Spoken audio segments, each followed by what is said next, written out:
Imagine a planet where it rains molten glass, sideways.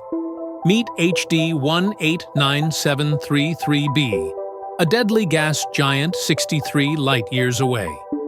Its atmosphere is 1,800 degrees Fahrenheit, 1,000 degrees Celsius, hot enough to melt sand into glass. But here's the real nightmare. Winds blow at 5,400 miles per hour, 8,700 kilometers per hour, 7 times the speed of sound.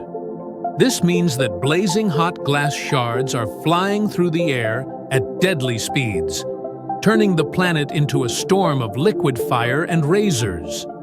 No spaceship, no astronaut, nothing could survive here. It's one of the most extreme worlds we've ever discovered.